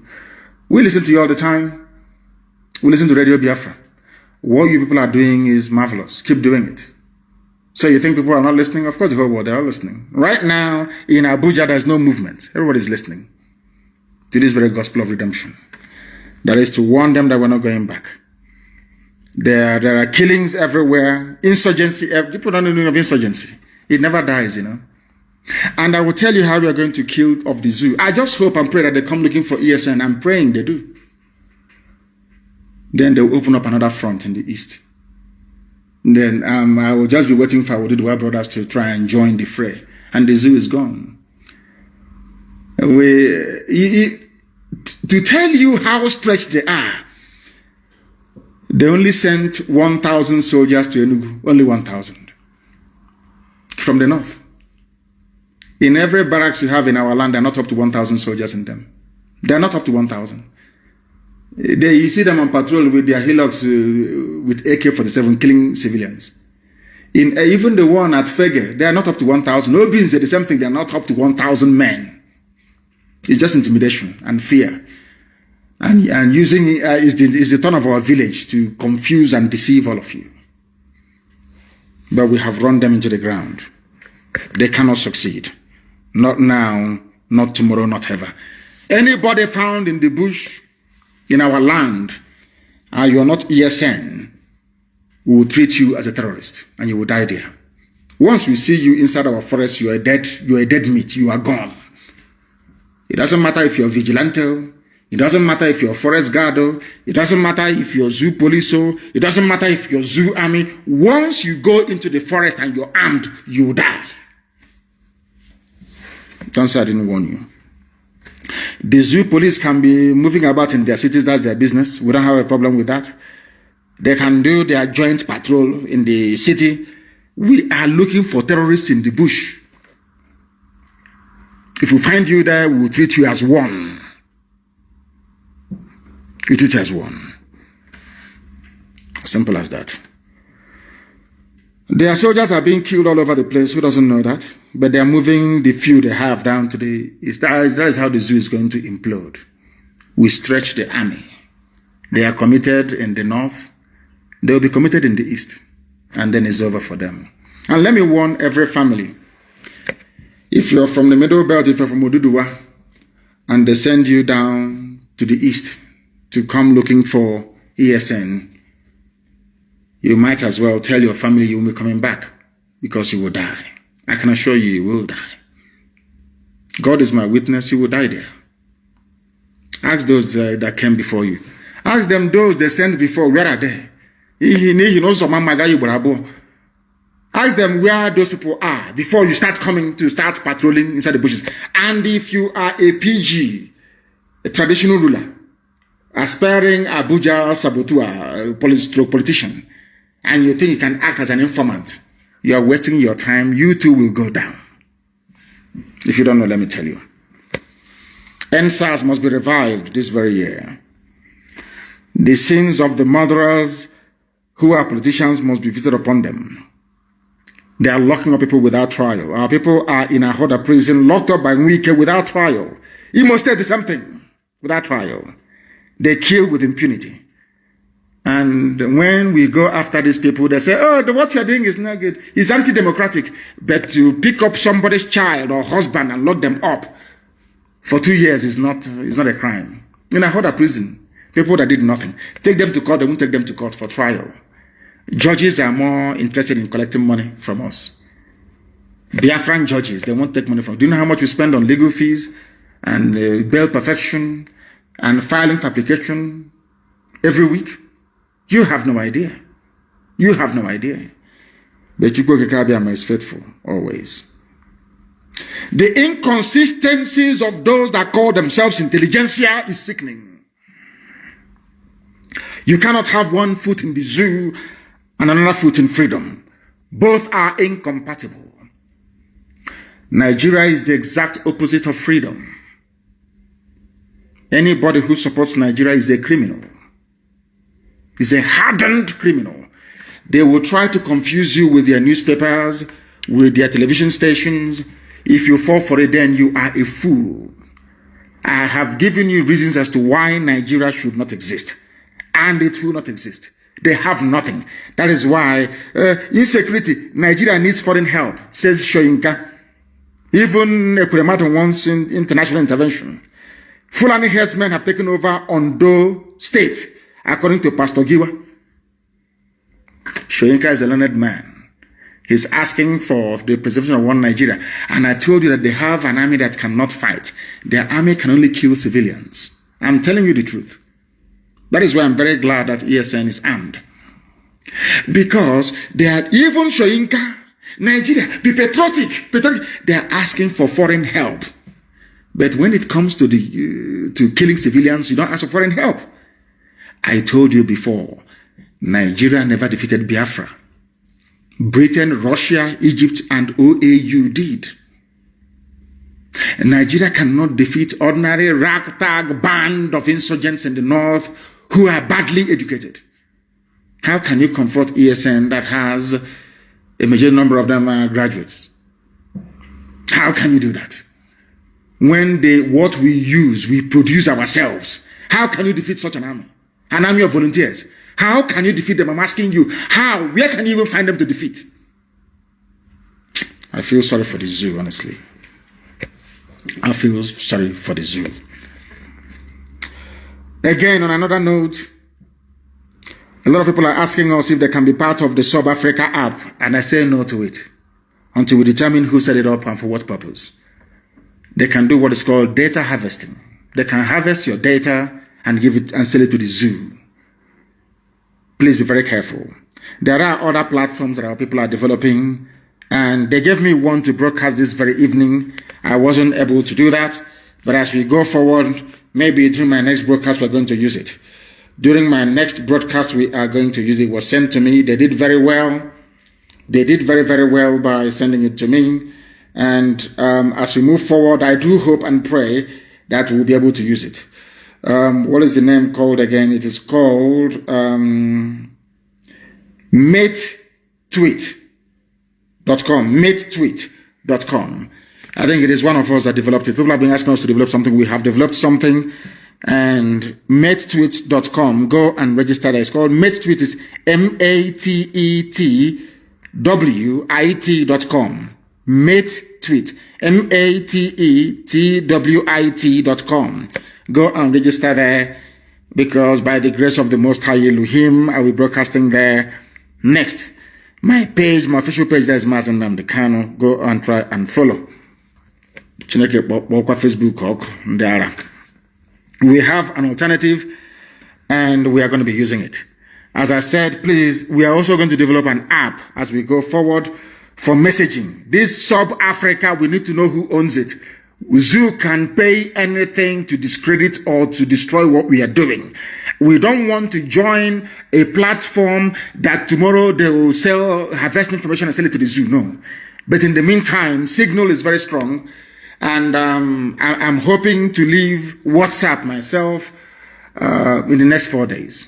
So we are going to go over to Signal. Everybody should go to Signal, please. Go to Signal and leave WhatsApp alone. Go to Signal. Go to Signal for the time being until we develop our own app. As I said, there is a chat forum you can join. It is called MateTweet, MateTweet.com. Go there and register. Very, very important, please. Very, very important. They've been developing it since last year, and it is now here. You know, we do everything. We know what Britain did to us with air, land, and sea blockade. So we're not going to be going begging anybody for arms. We will build our own in our land. God gave it to us naturally. Scientists are born in our land. From your mother's womb, you're a scientist. We have them. And we are putting them to very good use. And you must also pray for them. As you pray for ESN, you also pray for our scientists. Very, very important. And coming to IPOB, please.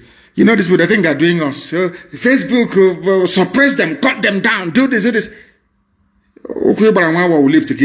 You are making us to be creative. It was what they did to us between 67 and 70 that led us to believe or to decide that we can no longer rely on any country to supply us the weapons with which we're going to defend ourselves. We made everything ourselves. We build it ourselves. We get it from you, we replicate it. We build it ourselves.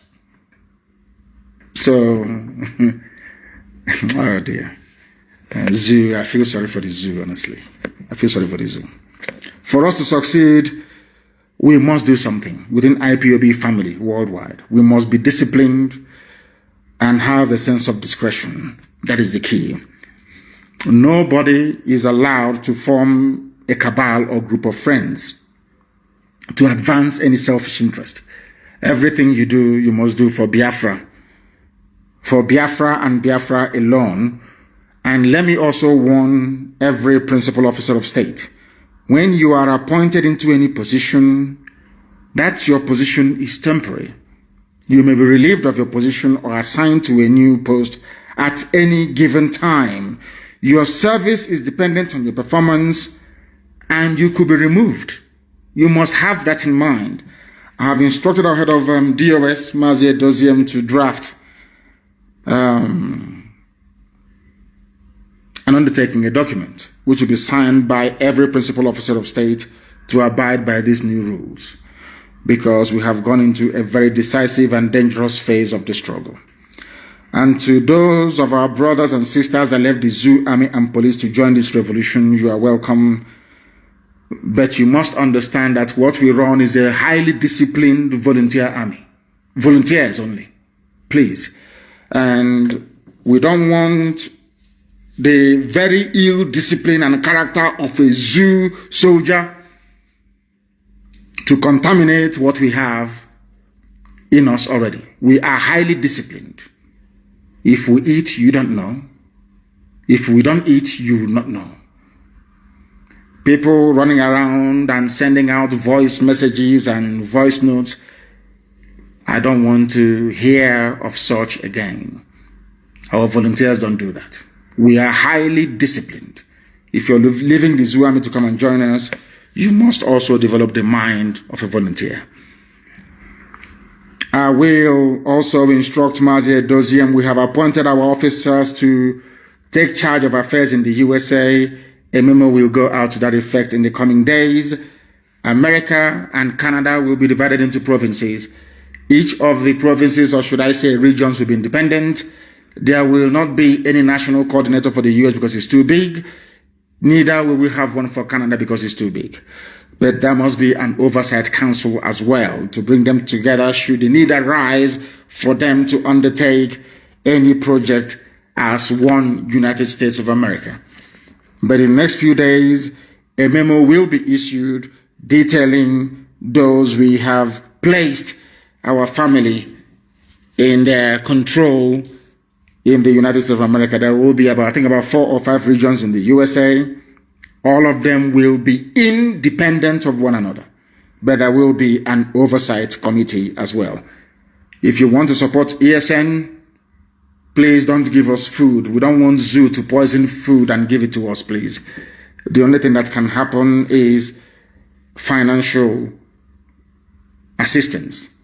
And an account has been announced in the United States of America for this very purpose, and people should use it. There are no multiple accounts in the USA. USA, they are doing very well in terms of financing this very movement. And for very many years, I used to castigate them and say all manner of horrible things against them. I didn't know that they were waiting for ESN to be launched. And as soon as ESN was launched, most of them came out, I must be honest with you. Most of our people in America, they have woken up. And they are supporting this very movement in a very massive way, and we welcome them. All of them. To this very noble family. You don't have to be an IPOB to support what we are doing. And when we say Eastern Security Network, it starts from Edo all the way to Cross River. There is no need for anybody anywhere to open up any other security network. We are everywhere. After this program, I will also post the video of our people in Akwa Ibom, of our volunteers in Akwa Ibom, made up of Ibibio, Anang, Oron people who have come out to defend their land under one banner, under this very IPOB, by the special grace of the Most High. So I must warn everybody, please, do not, and I repeat, do not give us any food. ESN, we know how to supply the food to avoid contamination. Very, very critical, please. And everybody must keep their lips tight. If you don't know what we are doing, go back and study the history of Ekumeku. And Britain will tell you more. Go and study the history. If you are part of what we are doing, go and get a fresh palm frond, Omo. Put it in your mouth so you will not speak. Because careless talk costs lives. Do not speak to anybody about ESN or what they are doing or what they intend to do. If you do so, if you open your mouth and speak, you will lose your tongue. As simple as that. We are not joking. We are no longer joking and cannot joke. We have lost too many people. Too many people to contemplate messing about with ESN. They are our first and last line of defense between darkness and we, the children of light. We must guard what we speak or what we say very, very jealously. Nobody should say anything about ESN. But as I said, there are no more terrorists in our forests. That I can assure you. They had the best Christmas ever. They carried some of them, even the actors and the actresses, they all came back home. Because they knew that ESN is there. Forget all their stupid propaganda. There was one stupid police, is it the IG of police that said that ESN, see how foolish they are. ESN is propaganda. Oh dear me, propaganda of 10,000 men. And counting. I say to them, if you say we don't exist, go into the forest. On that note, we have come to the end of our broadcast this very evening. And I continue to pray for this very noble family. Ceaselessly, 7 times a day, I do not fail. The devil will come in every guise to discourage you. That's what they want to do. But if you ask Satan, what is the alternative to Biafra? Even Satan cannot answer because Zoo is a failed state. They will recruit all their sabo from everywhere and fund them. Ojukwu faced worse than what we are facing today. Yet he held out for 3 years. Talk less of when we are able to match them, toe to toe. We can fight for 1,000 years, I can assure you. I thank you all for listening, wherever you are. I pray for the blessing and mercy of the Most High upon each and every one of you. We are not just fighting for Biafra. We are fighting for everybody who is oppressed in Nigeria. Everybody, if you feel that you're oppressed, we are fighting for you. And eventually, we all are going to be set free, not through any might of ours, but by the very special grace of the Most High Elohim. And on that note, we've come to the end of our program today. Do not forget what Biafra means to us. Biafra is our religion. And here on radio, Biafra is where we worship. Because Elohim is our God.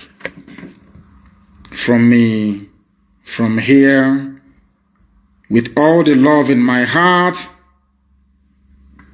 good evening.